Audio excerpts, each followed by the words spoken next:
Bismillahirrahmanirrahim. Alhamdulillahi rabbil alamin.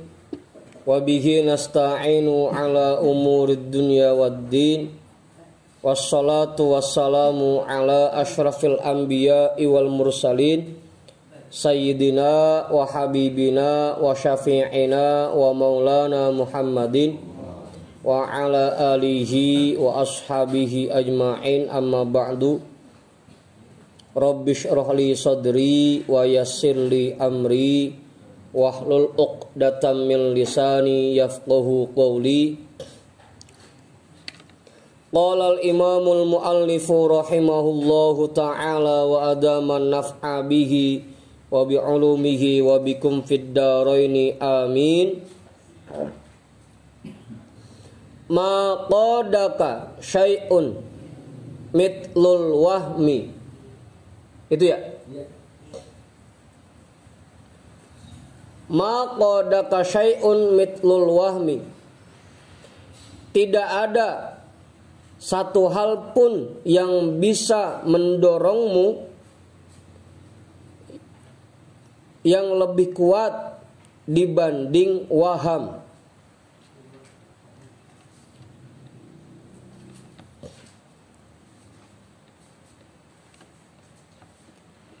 Ma qadaka syai'un mitlul wahmi. Tidak ada satu hal pun yang bisa mendorongmu yang lebih kuat dibanding waham.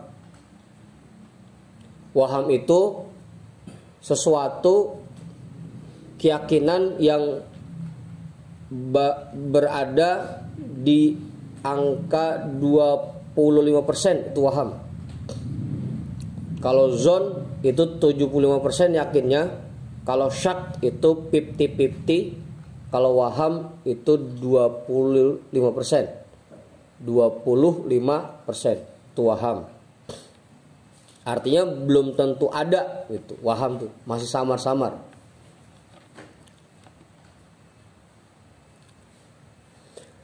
Al-wahmu amrun adamiyun wa huwa diddul haqiqatil wujudiyati.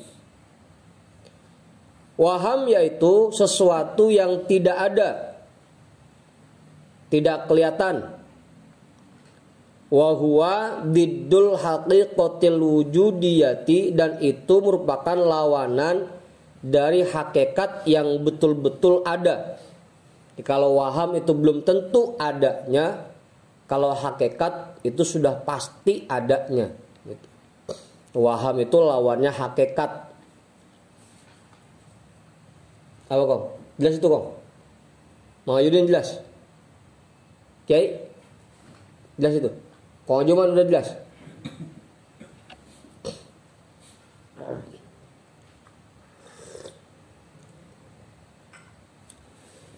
Wan nafsun naqisatu inqiyaduha ilal umuril wahmiyatil batilati asyaddu min inqiyadiha ilal haqa'iqit tabitati liwujudil munasabati bainahuma.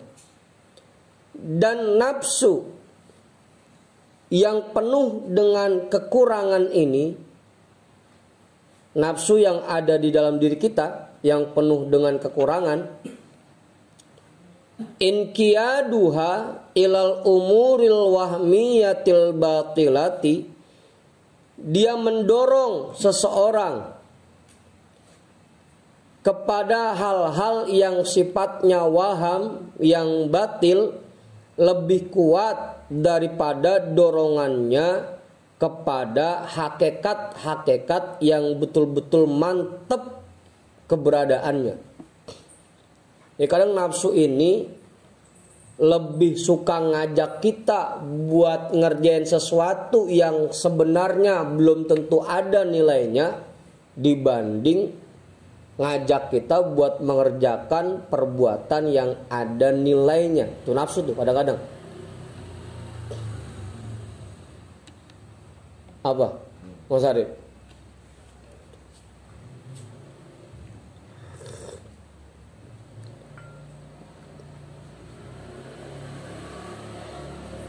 Gimana Bang Imam?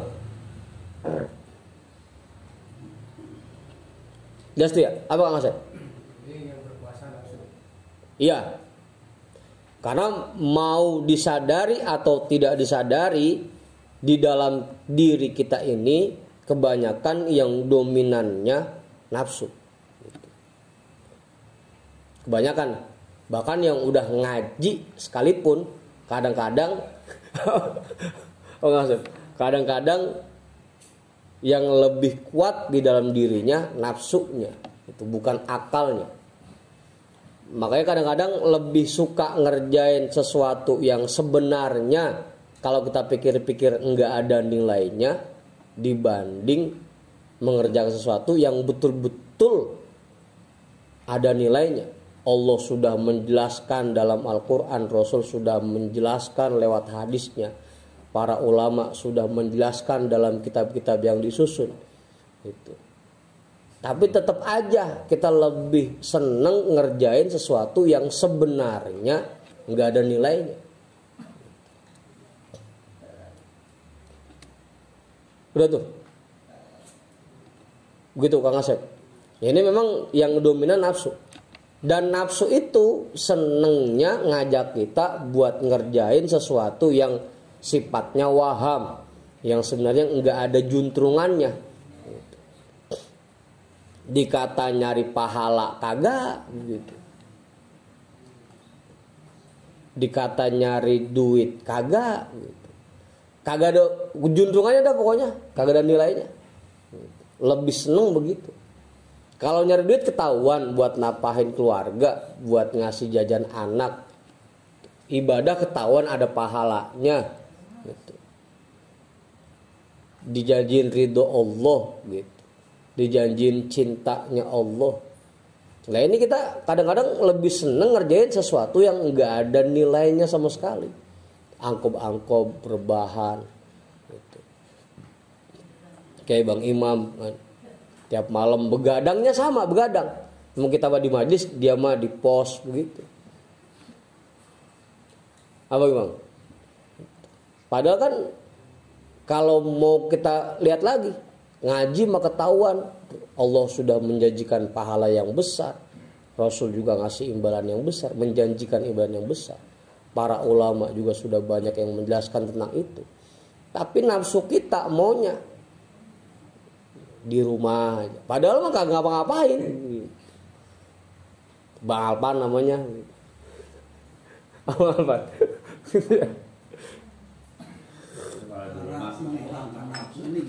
Ayo dah ganti-gantian. Ya Kiai. Kiai duluan dah.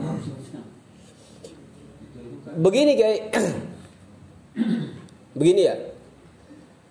Kan Allah menciptakan 3 kelompok tuh. Ada kelompok yang diciptakan hanya diberikan nafsu. Namanya ayam. Namanya hewan. Ada yang hanya diberikan akal. Namanya malaikat. Nah kita manusia diciptakan oleh Allah dikasih akal juga, dikasih nafsu juga gitu. Dua-duanya tuh akalnya ada, nafsunya ada gitu. Jadi yang namanya nafsu kita nggak bisa ngilangin nafsu, itu nggak bisa, karena memang dari sononya setelan pabriknya emang udah dua-duanya ada, akalnya dikasih, nafsunya dikasih, tinggal mana yang mau kita ikutin. Apakah kita ngikutin akal atau ngikutin nafsu? Kalau ngikutin akal, kita bisa jadi lebih mulia dari malaikat. Kalau ngikutin nafsu, kita lebih hina dari binatang. Begitu guys. Jadi nggak bisa dihilangin tuh yang namanya nafsu. Pasti setiap orang punya nafsu. Cuma bedanya ada yang bisa mengendalikan nafsunya, ada yang malah dikendalikan nafsunya. Begitu guys.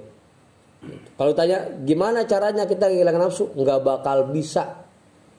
Ampe lindung bebulu kagak bakal bisa kita ngilangin nafsu. Apa? Kalau kata dia ampe bututan wak nih gitu. Kita nggak kenal wak nih yang mana sih orangnya. Tapi begini beda. Kalau kita ngikutin nafsu itu makan seger, kalau ngikutin ngaji makan riyep. Ya itu makanya nafsu kita emang resepnya ke sono. Gitu. Nafsu kita resepnya begitu. Begadangnya sama. Cuma karena di posma nafsu kita resep jadinya seger. Di majlis nafsu kita kagak resep. Jadi esik-esik angob begitu. Karena nafsu kita nggak resep. Begitu. Apaan? Kopinya kurang kental.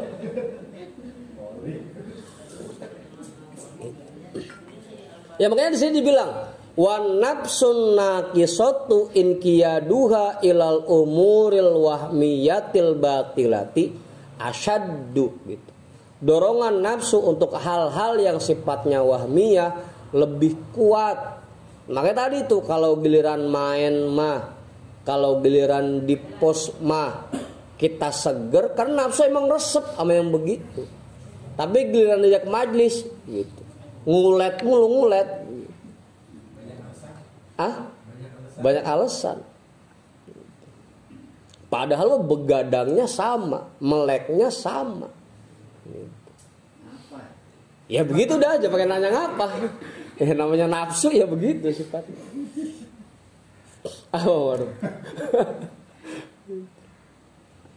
Itulah asyaddu min inqiyadiha ilal haqaiqit tabitati.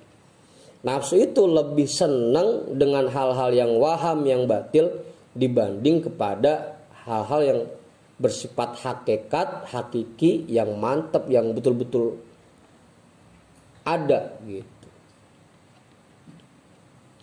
Liwujudil munasabati bainahuma, karena adanya munasabah di antara keduanya. Karena nafsu itu memang berbanding lurus dengan hal-hal yang batil. Artinya memang dia cocoknya di situ, munasabah.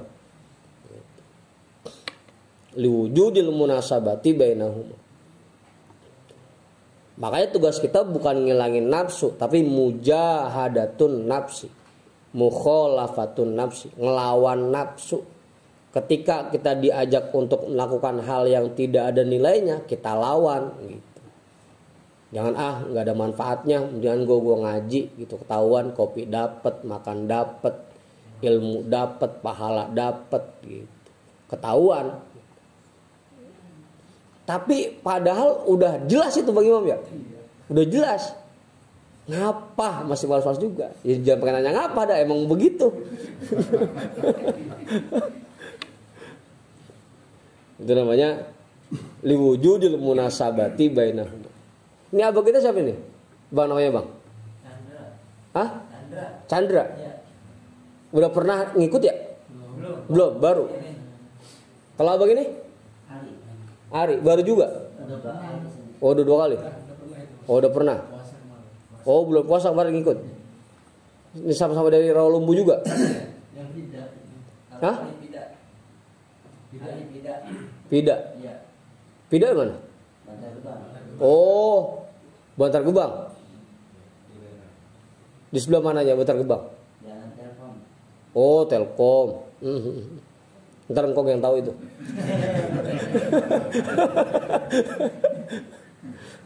Selamat bergabung buat Bang Chandra dan Bang Ari. Mudah-mudahan betah. Oh, itu mah udah apal kita. Orang Lampung. Apa orang Lampung? Sampai mana tuh tadi? Hah? Iya.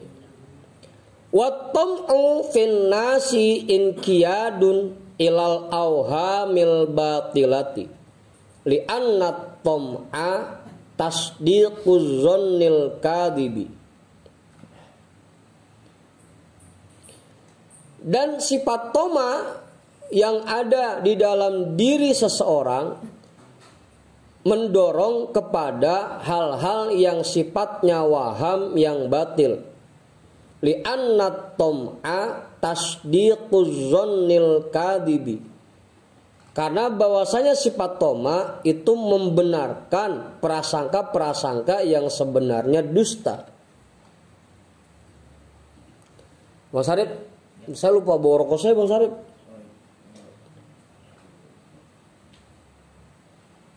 Di meja ya. Udah tuh. Karena toma itu membenarkan prasangka-prasangka yang bohong. Toma tuh. Makanya toma itu ngarepin sesuatu yang padahal bukan jatah kita, itu toma namanya. Ngarepin sesuatu yang sebenarnya mungkin bukan punya kita, bukan jatah kita. Gitu. Toma. Dan dia sama seperti nafsu sifatnya mendorong kita kepada hal-hal yang sifatnya waham yang batil. Wa tam'u fihim tam'un fi ghairi matma'in. Dan toma pada hal-hal yang sifatnya waham yang batil, tam'un fi ghairi matma'in, itu merupakan toma pada hal yang tidak harusnya diharapkan, mengharapkan sesuatu yang seharusnya tidak diharapkan. Tom'un fi ghairi matma'in. Kalau tomanya ke Gusti Allah langsung? Lain lagi. Kalau itu memang Roja. betul itu. Iya, roja itu masuknya, bukan toma. Kalau toma itu mengharapkan sesuatu yang sebenarnya mungkin tidak ada, itu toma.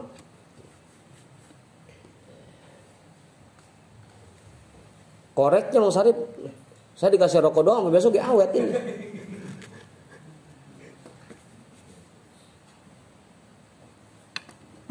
Korek sampai itu? Hah? Mana ya udah sepantat.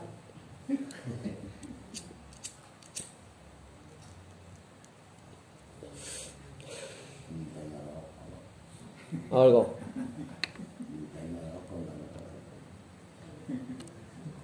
Jangan kayak jin apa kong? Dan ceritanya begitu. Ada 3 orang ketemu jin. Yang satu, saya pengen minuman khamr sebanyak-banyaknya. Dikasih dah tuh, dia masuk gua. Yang kedua, saya minta perempuan yang cantik sebanyak-banyaknya. Dikasih, dia masuk dah ke gua.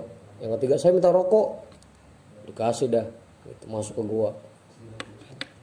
Yang satu yang kedua pas keluar udah teklok dengkulnya. Pas yang satu masih seger, lah ngapa? Saya kasih rokok doang, nggak ada koreknya. Gitu.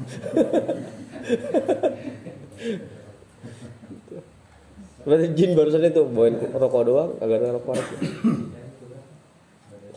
Udah tuh. Wa arbabul haqaiqi bima'zilin an hada. Orang-orang ahli hakikat mereka terhindar dari hal seperti ini. Fala tata'allaqu himamahum illa billahi wala yatawakkaluna illa alaihi wala yathiquna illa bihi.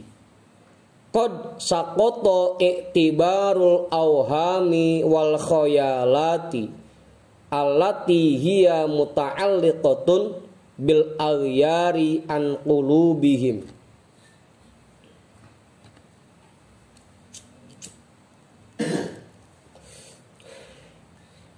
Itu. Wa arbabul haqaiqi bi ma'zilin an hadza. Orang-orang ahli hakikat terhindar dari hal seperti ini. Fala tata'allaqu himamahum illa billahi. Maka mereka hanya menggantungkan cita-cita mereka kepada Allah. Hanya mengkaitkan semangat mereka kepada Allah. Apa? Kenapa? Beda? Sama. Wala yatawakkaluna illa alaihi. Dan mereka hanya bertawakal kepada Allah. Ini biasa ya, kalau ada nafi dan itsbat, kalau dalam kitab seperti ini kita langsung jadikan kalimat positif aja. Jadi tidak dan kecualinya kita hilangkan. Wala yatawakkaluna illa alaihi, dan mereka hanya bertawakal kepadanya, kepada Allah. Jadi kalimat positif. Wala yatiquna illa bihi, dan mereka hanya yakin kepada terhadap janji-janji Allah.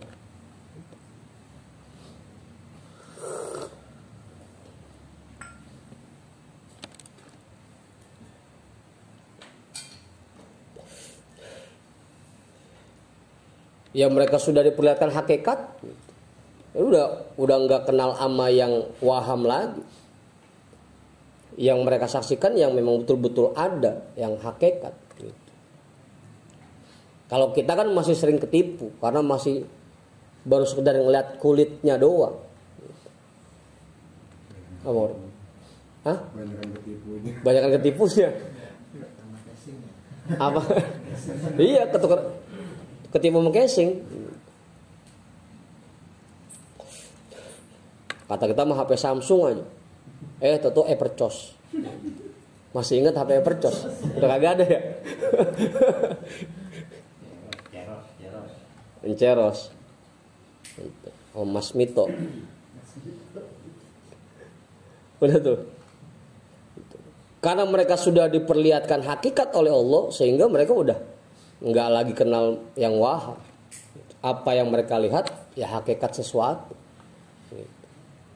Pada akhirnya mereka hanya semangat ketika melakukan hal-hal yang bisa mendekatkan diri mereka kepada Allah. Karena mereka yakin inilah kunci kebahagiaan yang sebenarnya. Kalau kita suka ketipu masih, nganggapnya wah punya banyak duit nih kali jadi bahagia, punya jabatan tinggi kali ini bisa bahagia. Tapi orang-orang yang sudah paham hakikat, mereka yakin bahwa kebahagiaan hanya milik Allah. Mereka dekatkan diri mereka kepada Allah. Itu orang-orang yang arbabul haqaiq. Kalau kita masih sering ketipu, apa gimana?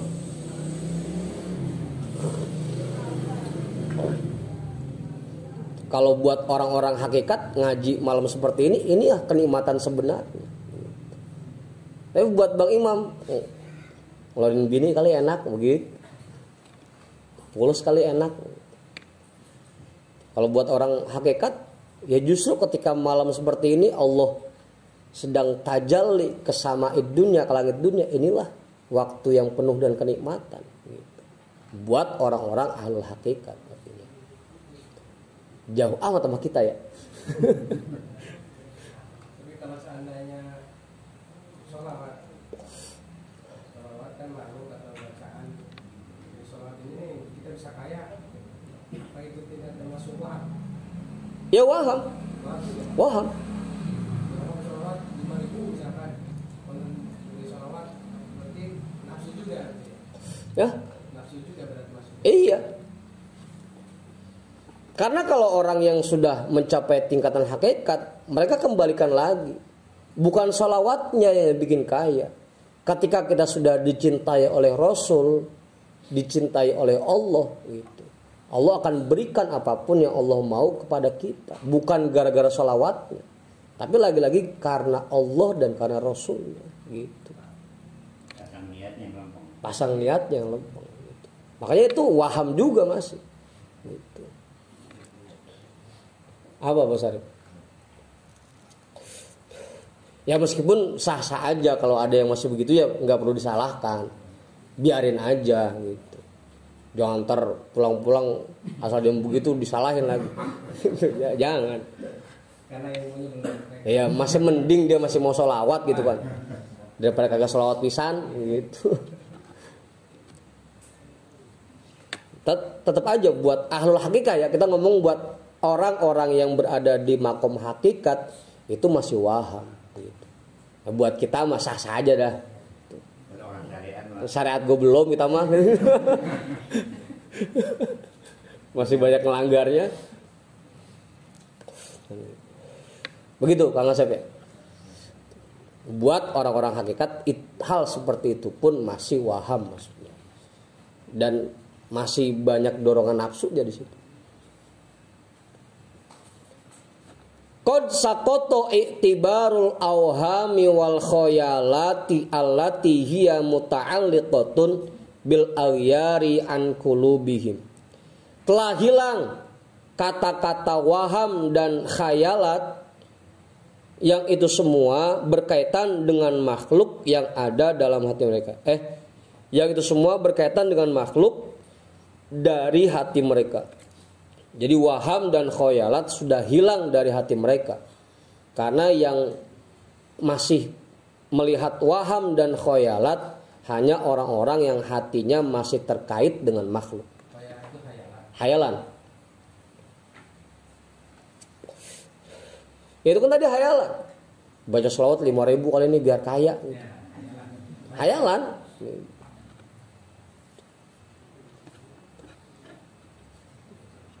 Kalau emang baca sholawat itu bikin orang kaya, dari dulu emang para sahabat kagak pada sholawat. Kok masih ada sahabat yang kalau kita dengar kisahnya hidupnya susah gitu. Kalau emang gara-gara sholawat begitu. Tapi kan lagi-lagi baik lagi. Bukan karena sholawat. Ya udah. Sama aja kayak kita sholat. Kadang-kadang kan ada aja ngomong tuh. Lu dengan yang sholat mulu gak kaya-kaya gitu. Kalau emang gara-gara sholat orang bisa kaya. Berarti orang yang kagak sholat-sholat kudunya mah kaya-kaya dong kan gitu. Nyatanya gini kan kebanyakan orang yang kaya gitu dibanding yang Islam. Kadang-kadang itu waham tuh seperti itu. Karena hatinya masih terkait dengan makhluk. Ya kan sholawat makhluk juga. Fazala anhumut tam'u fattasifu bisifatil qanaati wal wara'i. Maka hilanglah sifat tomak dari diri mereka. Kemudian mereka menerapkan sifat qanaah dan wara' pada diri mereka. Karena waham dan khayalat sudah hilang dari hati mereka, pada akhirnya sifat tomak pun hilang dari diri mereka. Nggak suka mengharapkan sesuatu yang nggak ada. Yang pasti-pasti aja dah. Cuma emang kadang-kadang susah nguruf ya nanaminnya. Ini kan ngaji udah pasti banget itu, udah pasti ada nilainya. Tetep aja. Bang. Nggak ada gabungnya istilahnya kalau ngaji. Bahkan kalau dalam kitab Lubabul Hadis, tahu Kang Asep Lubabul Hadis? Tuh kalau kitab Tankihul Qaul pinggirannya itu Lubabul Hadis namanya. Hamisnya. Gitu. Kan hadis yang paling pertama begitu bab Fadilatul Ilmi. Julusuka sa'atan la tamassu qalaman wala taktubu harfan kan.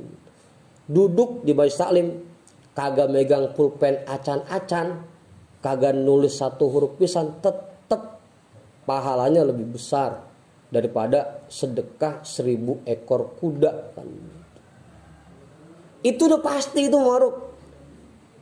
Ngapa masih males aja ya?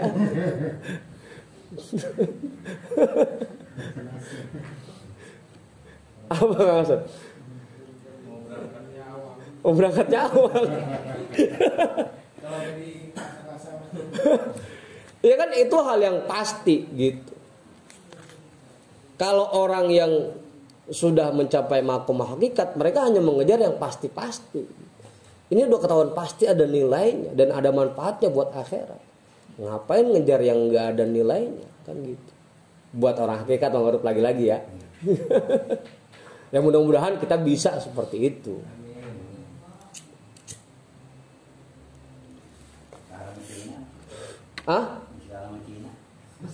Kagak mau aja sama orang kampung itu juga kalah. Jadi sama Cina lagi. Apa aja Cina, kemarin Cina, sekarang Cina. Ya Cina mulu. Fakanat lahumul hayatut thayyibatu wal aisyatur radiyatu. Sehingga mereka dapat meraih kehidupan yang serba baik, serba enak, dan kehidupan yang penuh dengan ridho. Ridho Allah tentunya ya.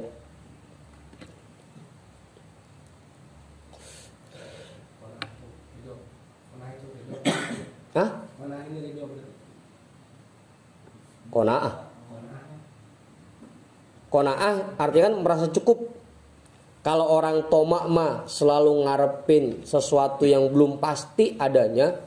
Kalau orang qanaah dia merasa cukup dengan apa yang sudah diberikan oleh Allah. Kalau bahasa orang kampung kita mah asalnya dia makan, jangan pakai nyari ikan ya, begitu. Dan yang ada aja di depan. Anjir bahasa.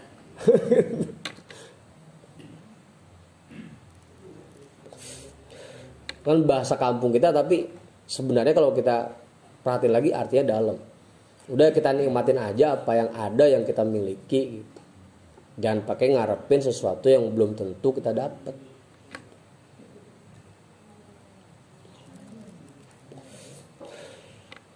Wal qanaatu maqamun azimun min maqamatil yaqini. Dan qanaah merupakan makom yang agung dari makom-makom keyakinan. Tingkatan yang agung dari tingkatan keyakinan. Orang yang sudah bisa menerapkan qanaah dalam pada dirinya berarti dia sudah mencapai tingkatan yang tinggi dalam tingkatan keyakinan. Ya karena kalau nggak yakin dia nggak akan bisa qanaah, nggak akan bisa merasa cukup.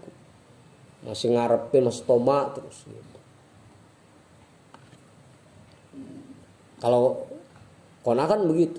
Ya emang hari ini dikasihnya segini sama Allah, kita syukuri aja udah gitu. Qanaah. Besok ya tinggal cari lagi. Qanaah kan seperti itu. Oh, bagaimana? Berarti kalau qanaah itu tiga sifat hilang. Toma hilang, waham hilang, khoyalat hilang. Jadi tiga. Ya. Qanaah dan waro. Wahia min bidayati ahwalir radina. Dan qanaah itu merupakan tahapan awal dari orang-orang yang mendapatkan ridho Allah.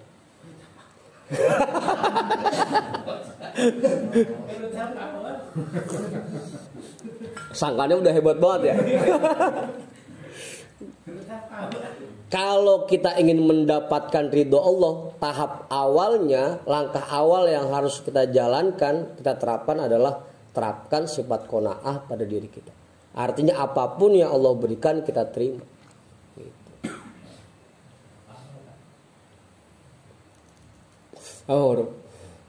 Kalau kita pengen mendapatkan ridho Allah, terapkan qanaah pada diri kita.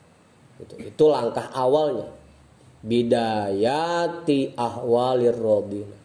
Tahapan awal untuk orang sifat-sifat orang-orang yang mendapatkan ridho Allah.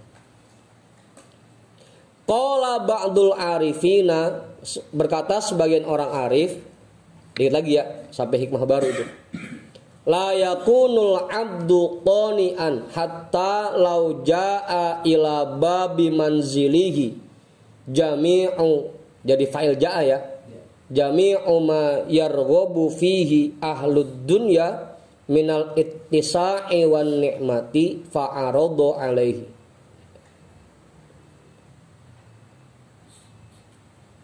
Lam yanzur ila dalika walam yaftah lahu babahu qana'atan minhu bihalihi. Susah amat ini.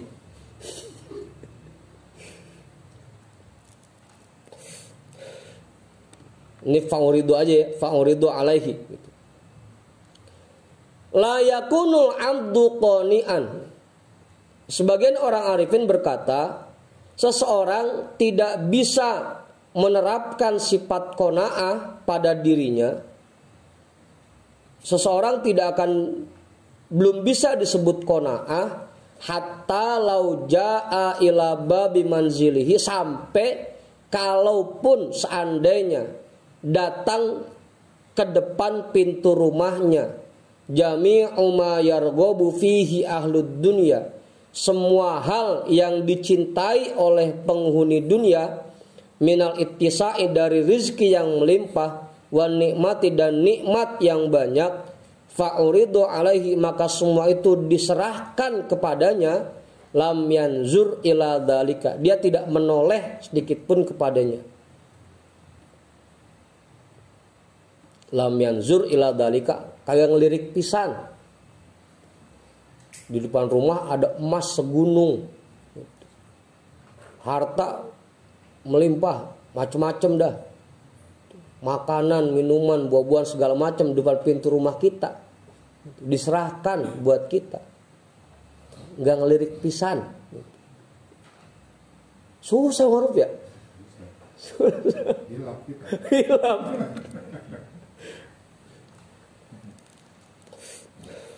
Walam yaftah lahu babahu, dan dia tidak membukakan pintu rumahnya sedikit pun untuknya, untuk semua hal tersebut. Qanaatan minhu bihalihi, karena dia merasa cukup dengan kondisi yang dia alami saat itu.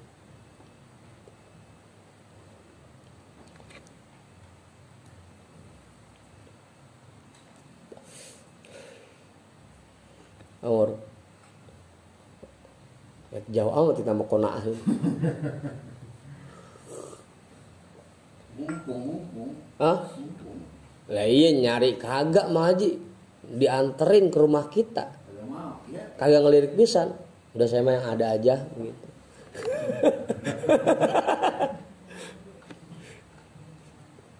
Iya yang ada aja. Itu kan baru keluar, yang di kantong belum.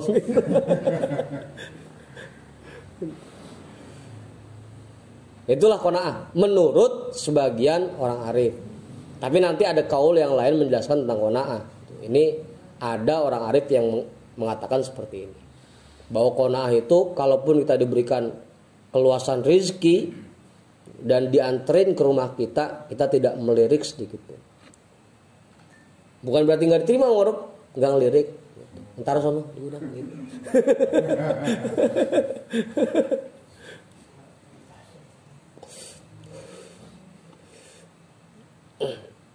Ya lagi-lagi ya, intinya mah di hati, karena qanaah itu kan sifat hati. Artinya hati kita yang nggak ngelirik gitu. Bukan berarti ntar orang Islam nggak boleh kaya. Hati, jangan sampai masuk dalam hati. Wa qad ruwiya 'anin nabiy sallallahu alaihi wasallam fi ma'na qaulihi ta'ala falanuhyiyannahu hayatan thayyibatan. An-Nahl ayat 97. Qala hiya al-qanaatu. Ada sebuah riwayat dari Nabi sallallahu alaihi wasallam dalam menafsirkan kandungan firman Allah Ta'ala falanuhyiyannahu hayatan thayyibatan, maka kami akan memberikan kepadanya kehidupan yang serba nyaman. Qala, Rasulullah bersabda, hiya al-qanaatu, artinya itu dia diberikan sifat qanaah oleh Allah. Karena lagi-lagi kita balikin lagi, yang selama ini bikin kita pusing, bikin kita puyeng, karena kita punya banyak kepengenan dan punya banyak kebutuhan. Kalau kita merasa cukup dengan apa yang ada, dengan apa yang kita punya, hidup ini nyaman sebenarnya. Yang bikin kagak nyaman karena kita punya banyak kepengenan. Pengen kayak orang-orang, pengen punya rumah gede, pengen punya mobil cakep, pengen punya bini cakep gitu. Udah cakep solehah, nurut lagi gitu. Apaan? Kitanya jelek.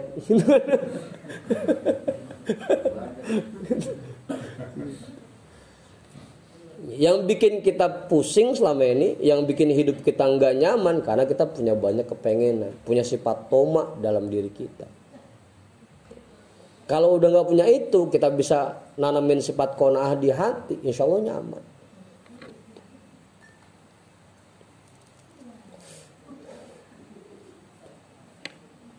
Apa Bang Alban?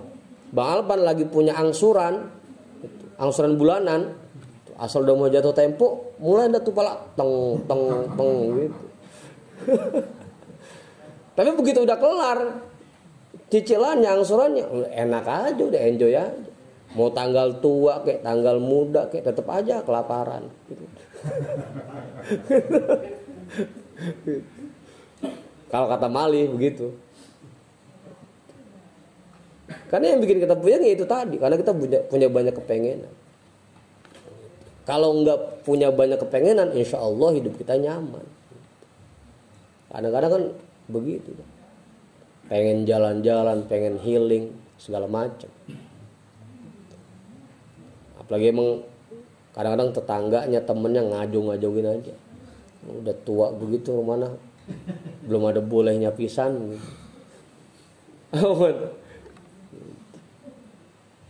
Itu yang bikin hidup kita nggak nyaman, akhirnya kurang nyaman.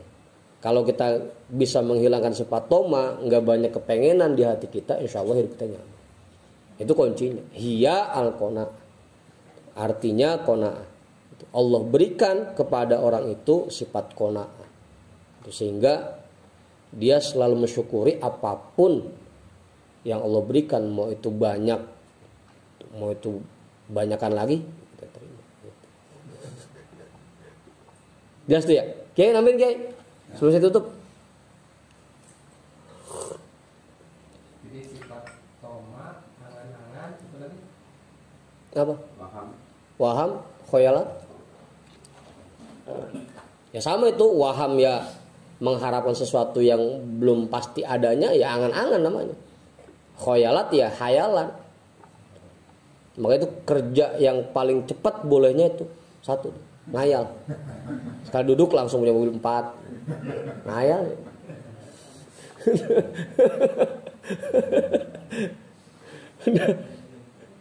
Bang Chandra, nambahin enggak? Bang Chandra enggak? Tahu aja. Ada ngajarinnya alam masalah kesal. Mau kerja keras. Ya kerja tetap kerja, usaha tetap usaha, sekedar menjalankan kewajiban kita sebagai khalifah. Allah menjadikan manusia sebagai khalifah di muka bumi. Gitu. Makanya kita tetap usaha menjalankan tugas kita sebagai khalifah. Masalah hasilnya itu yang kita serahkan kepada Allah. Gitu. Udah tuh. Bang Amin. Cukup. Bang Sarip kali? Enggak. Oke, cukup. Bang Judin? Bang Joban kali? Anta hurrun mimma anta anhu aisun wa abdun lima anta fihi tami'un wallahu a'lam bissawab walhamdulillahi rabbil alamin. Dikit amat ya.